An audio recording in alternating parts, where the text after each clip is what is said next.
कल veteran actor Dharmendra की मृत्यु हो गई। नहीं, काफी ज्यादा दुखद था। काफी ज्यादा डिग्निफाइड पर्सन थे, काफी डिग्निफाइड एक्टर भी वो थे। लेकिन अफसोस की बात यह कि ऐसे डिग्निफाइड एक्टर की मृत्यु के ऊपर भी हमारे देश का मीडिया डिग्निटी नहीं दिखा सकता। एक्सपेक्टेशन मत रखना भाई साहब। सारे मीडिया वाले पहुंच रखे थे, जो सेलिब्रिटी वहां पर आ रहे थे उनके मुंह पे कैमरा घुसेड़ा जा रहा था, गाड़ी के शीशे पे कैमरा भेड़ा जा रहा है, यहाँ पर भाग रहे पागलों की तरह फुल ऑन। यहाँ पर मौत के ऊपर टीआरपी का नंगा नाच कल चला है। एंड हेडलाइंस जब मैं आपको दिखाऊंगा ना तो आपका दिमाग पूरी तरीके से हिल जाएगा। ऑल टाइम लो लेवल पर पहुंच चुकी है गोदी मीडिया।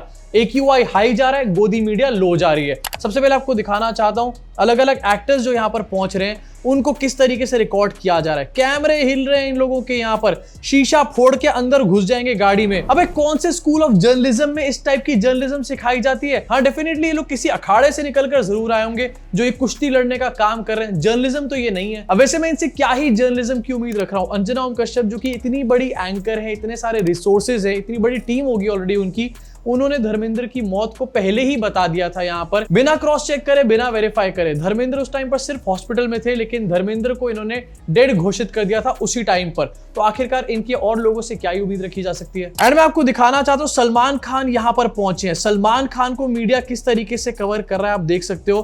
कैमरे घुसे चले जा रहे हैं, गाड़ी के बोनेट पे लोग बैठे चले जा रहे हैं।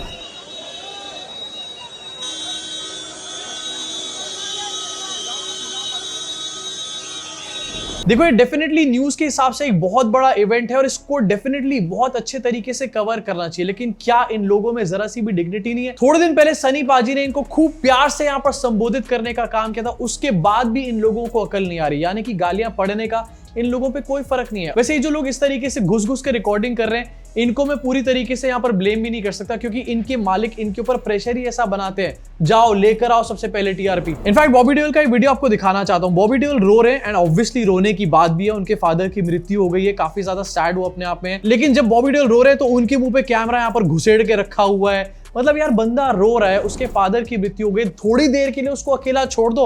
हर चीज में टीआरपी चाहिए इनको। एंड उसपे भी सबसे बड़ी बात यहाँ पर यह थी कि ऐसी वीडियोस निकाल करके लेकर आ जाएंगे, उसके बाद उसके पीछे पापा मेरी जान टाइप के म्यूजिक लगा देंगे, या फिर कोई सैड सा म्यूजिक उठाकर इंस्टाग्राम से इसके ऊपर डाल देंगे एंड इसका एक रील एडिट बनाकर चिपका देंगे, जिससे कि ज्यादा से ज्यादा व्यूज इनको यहाँ पर मिल जाए।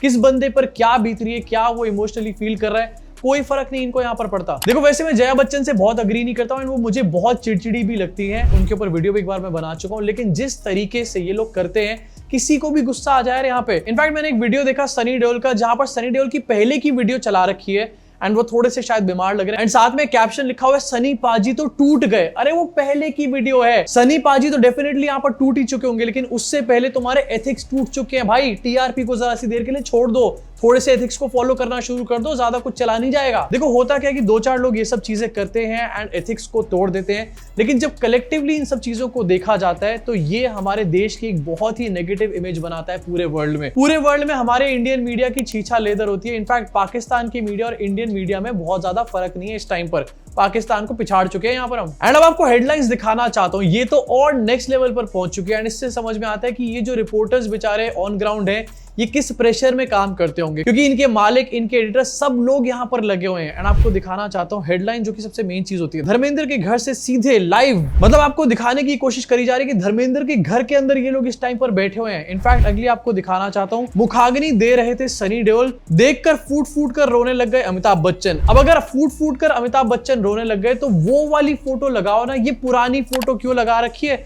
बागबान वाला अमिताभ बच्चन क्यों रो रहा है यहाँ पर? इनफैक्ट एक और देखो, सारी हदों को पार कर लिया गया सिर्फ टीआरपीस के लिए। मतलब चाहे वॉर सिचुएशन हो या फिर प्लेन क्रैश हो, ये लोग पहुंच जाते हैं अपने मिसलीडिंग यहाँ पर थंबनेल्स और अपने मिसलीडिंग हेडलाइंस को लेकर के टीआरपीस के लिए। क्या लिखा जा रहा है यहाँ पर? अमिताभ बच्चन पहुंचे शमशान घाट लाइव। अबे ऑलरेडी धर्मेंद्र जी की यहाँ पर मृत्यु हो चुकी है, अमिताभ बच्चन पहुंचे शमशान घाट लाइव। अब डेफिनेटली अमिताभ बच्चन यहाँ पर पहुंचे होंगे क्रिमेशन में, लेकिन क्या इसको ऐसे लिखना चाहिए? क्या इस बात को रिफ्रेज नहीं करा जा सकता था कि अमिताभ बच्चन भी क्रिमेशन पे यहाँ पर पहुंचे हैं? लेकिन नहीं, टीआरपीस कैसे मिलती? अमिताभ बच्चन पहुंचे शमशान घाट। अब बताओ, जया बच्चन अगर ऐसी चीजों को देखने के बाद मीडिया के ऊपर नाराज ना हो तो और क्या करे? अमिताभ बच्चन भी हिल गए होंगे कि अबे भैया हम तो यहीं बैठे हैं। इनफैक्ट अंजना ओम कश्यप के बारे में फिर से बात करना चाहता हूं। इन्होंने एक हफ्ते पहले ये न्यूज ब्रेक कर दी थी यहाँ पर कि धर्मेंद्र देओल जो है उनकी मृत्यु हो चुकी है। जबकि उस टाइम पर धर्मेंद्र सिर्फ हॉस्पिटल में थे, वापस घर भी चले गए थे। उसके बाद अंजना ओम कश्यप ने इतनी भी कोशिश नहीं करी कि इस न्यूज को वेरीफाई कर लें एंड लाइव में जाके कुछ भी बस बोल दो यहां पर। लेकिन अब अंजना ओम कश्यप इस पूरे मैटर के बाद पहले तो खामोश नजर आई। अंजना ओम कश्यप ऐसा लग रहा था डर के कहीं बैठ चुके हैं। एंड जब अंजना ओम कश्यप ने फाइनली इसके ऊपर शो बनाया तो मैं आपको दिखाना चाहता हूं भाई किस नेक्स्ट लेवल की यहां पर जोकरी चल रही है। इसीलिए आपको जट यमला पगला दीवाना का पूरा अफसाना हमारे साथ देखना चाहिए। जट यमला पगला दीवाना का पूरा अफसाना आपको यहाँ पर हमारे साथ देखना चाहिए। मतलब एक डिग्निफाइड एक्टर की मृत्यु हो गई, इतने बड़े वेटरन एक्टर की मृत्यु हो गई, यहाँ पर उल्टी सीधी बातें बनाई जा रही हैं कि जट यमला पगला दीवाना का पूरा फसाना, जुगलबंदी सेट करी जा रही है यहाँ पर। एंड सबसे बड़ी बात पता है क्या है, ये सब चोमू बने की बातें करने के बाद भी ये सब लोग कहते हैं कि हम सबसे आगे, हम सबसे तेज। सबसे आगे सबसे तेज तो डेफिनेटली दिखाई दे रहा है, कैमरे ले लेके वहां पर भाग रहे हो, लेकिन सबसे सच्चे कब बनोगे? इनफैक्ट सोशल मीडिया पे आईटी सेल के ट्रोल्स ये भी फुल ऑन यहाँ पर लगे पड़े हैं। एक आदमी को श्रद्धांजलि दे दो, उसके अचीवमेंट्स के बारे में कुछ बातें कर लो ना जी ना।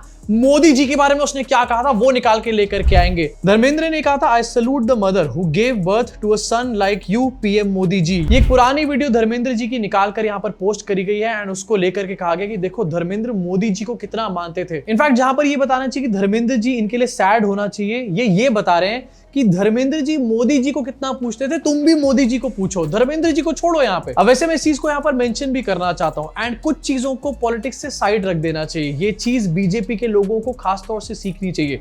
धर्मेंद्र एक वेटरन एक्टर थे, बहुत अच्छे एक्टर थे एंड मैं खुद उनकी एक्टिंग का एंड उनकी पर्सनालिटी का बहुत ही बड़ा वाला फैन हूं। उनकी काफी सारी पुरानी पिक्चरें मैंने यहाँ पर देखी है, लेकिन कुछ चीजों को पॉलिटिक्स से साइड रखना चाहिए। अगर भगवान ना करे यहाँ पर किसी ऐसे एक्टर की मृत्यु हो जाती जो कि मोदी जी को पसंद नहीं करता, कभी मोदी जी के अगेंस्ट बोल चुका है, तो ये लोग उसके अगेंस्ट भी इस टाइम पर नैरेटिव चला रहे होते।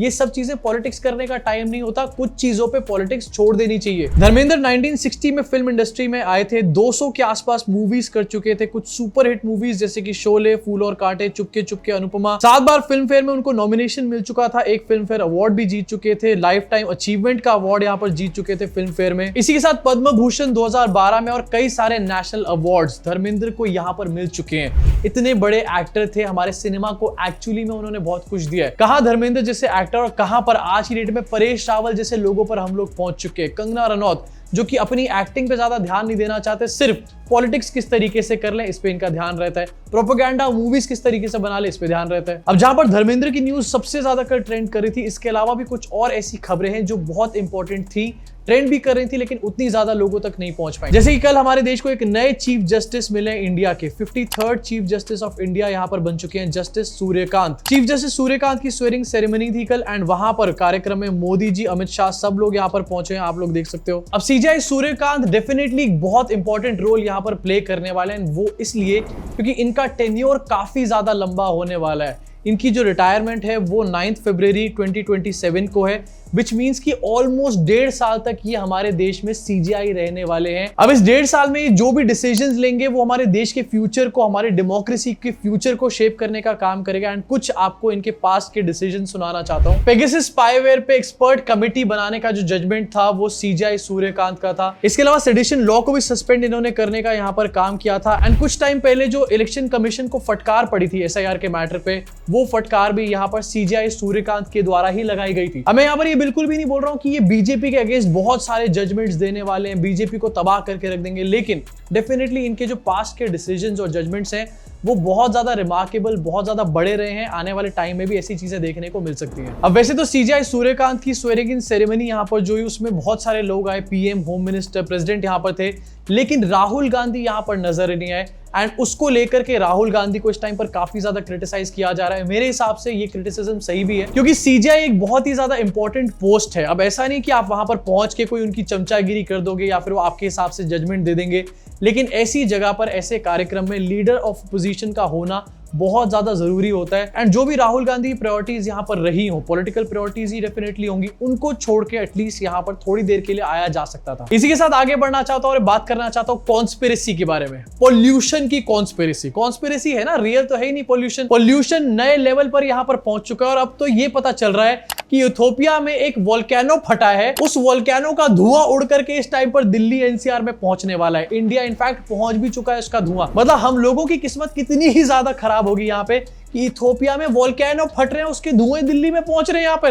अरे कोई तो बचा लो, सोने पे सुहागा होता चला जा रहा है। इनफैक्ट रिसेंट न्यूज से पता चला है कि वोल्केनो की एशेस जो हैं ये दिल्ली पहुंच चुकी हैं।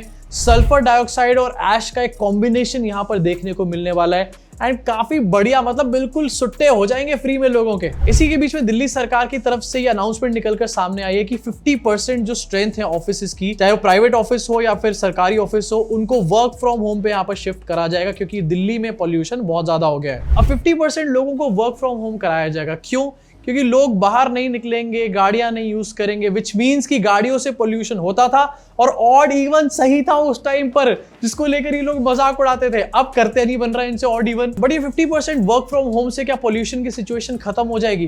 क्या जोमेटो में जो लोग काम करते हैं डिलीवरी बॉयज, क्या ब्लिंकिट में जो लोग काम कर रहे हैं डिलीवरी बॉयज, या फिर बहुत सारे लोग जिनकी जॉब फील्ड जॉब्स होती है, क्या वो वर्क फ्रॉम होम कर सकते हैं? जो लोग डेस्क जॉब करते हैं उन लोगों के लिए पोल्यूशन से राहत हो जाएगी, लेकिन जो लोग फील्ड में काम करते हैं उन लोगों का कुछ नहीं कर सकते।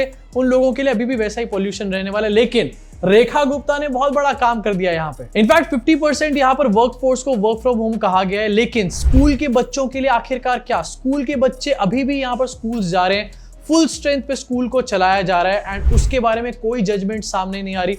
छोटे छोटे बच्चों को ये जो स्मॉग होता है सबसे ज्यादा इंपैक्ट करता है, उनको क्रॉनिक डिजीजेस दे देता है, लेकिन उनके ऊपर कोई जजमेंट सामने नहीं आ रहा। आप पैसा कमाओ, शादी करो, बच्चे पैदा करो, टैक्स भरते रहो साथ साथ में, लेकिन आपका बच्चा फिर भी यहाँ पर धुआं ही सूंघने वाला है।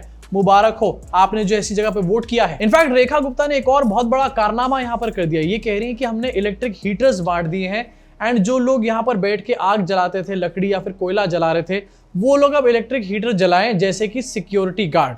सुन लो जरा इनकी बात। जिसमें बायोगैस फ्यूल, जो हमारे यहाँ लकड़ी जलाने से, जो कोयला जलाने से लगातार दिल्ली के प्रदूषण का एक इनपुट बनता है, उसको कम करने के लिए हमने आज ये प्रयास शुरू किया है कि हम दिल्ली में RWS को 10,000 हीटर देंगे CSR के माध्यम से और जनता को ये प्रेरित करेंगे कहीं भी किसी भी ब्लॉक में कहीं भी लोग, चौकीदार या बाकी लोग भी लकड़ी जला करके प्रदूषण का कारक ना बने।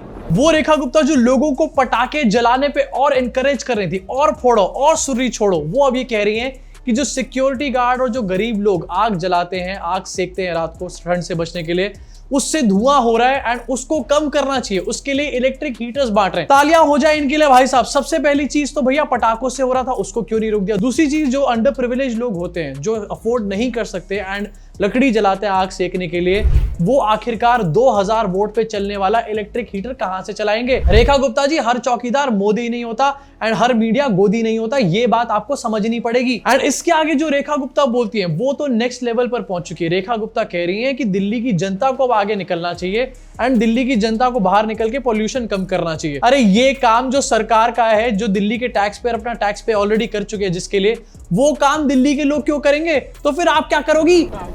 बिल्कुल, हम पूरी दिल्ली में, क्योंकि जब तक दिल्ली के लोग स्वयं इस मुहिम में नहीं जुड़ेंगे तब तक चीज़ों को उतनी बेहतरी से नहीं किया जा सकेगा। तो जरूरी है दिल्ली की जनता, दिल्ली की RWS, दिल्ली के लोग और दिल्ली के प्रदूषण से परेशान हर व्यक्ति को इसमें सहयोग देना होगा। सरकार आने से पहले कह रहे थे कि हम सरकार में आ गए तो डबल इंजन आ जाएगी और हम पॉल्यूशन कम कर देंगे। सरकार आने के बाद कह रहे हैं कि ये तो दिल्ली के लोगों को करना पड़ेगा। अगर दिल्ली के ही लोगों को करना था तो दिल्ली के लोगों ने तुम्हारे को वोट क्यों किया? एंड ये सब सिचुएशन तो तब है जब पंजाब में जो फार्म फायर्स हैं उसके केसेस 95% तक कम हो चुके हैं। इनफैक्ट जो पराली जलने का सीजन है वो भी अगले 10-12 दिन में खत्म हो जाएगा। 10-12 दिनों के बाद तो यहाँ पर पॉल्यूशन होना ही नहीं चाहिए, बिल्कुल भी AQI नहीं होगा, माइनस में चला जाएगा। सरकार दिल्ली के अपने पॉल्यूशन से ही नहीं निपट पा रही है, उसके बाद ये इथियोपिया में यहाँ पर हमारे लिए वोल्केनो और फूट रहे हैं। आखिरकार इस सब का सोल्यूशन क्या है? घर पे बैठना क्या सोल्यूशन है? एंड क्या सब लोग यहाँ पर वर्क फ्रॉम होम कर सकते हैं? इसका कोई जवाब नहीं है सरकार के पास। इनफैक्ट ये जो बच्चे स्कूल जा रहे हैं इथियोपिया की धूलों से, क्या इनको कोई फर्क नहीं पड़ने वाला? इन सब का जवाब कौन देगा हमारे को? ये भी दिल्ली की जनता ही दे देगी ना। देख रहे हो किस किस लेवल पर आपको यहाँ पर बेवकूफ बनाया जाता है। इन सब के ऊपर सवाल पूछने चाहिए, लेकिन सवाल पूछने वाले क्या कर रहे हैं? धर्मेंद्र जी की मृत्यु के ऊपर यहाँ पर टीआरपी बटोरने का काम कर रहे हैं। जट यमला पगला दीवाना का क्या था फसाना, ये बताने का काम कर रहे हैं। अरे दीदी पॉल्यूशन का फसाना भी बता लो, नहीं तो हमारे फेफड़े भी धर्मेंद्र जी के पास चले जाएंगे। अब आपका इन सब सिचुएशंस के बारे में क्या सोचना है? पीसफुली अपने मन की भड़ास को कमेंट सेक्शन में निकाल डालो। मैं आपसे मुलाकात करूंगा इस चैनल की अगली वीडियो में। सब्सक्राइब करके बेल आइकन दबा दिया ना, या फिर इथियोपिया के पहाड़ की वेट करो फटने की फिर से।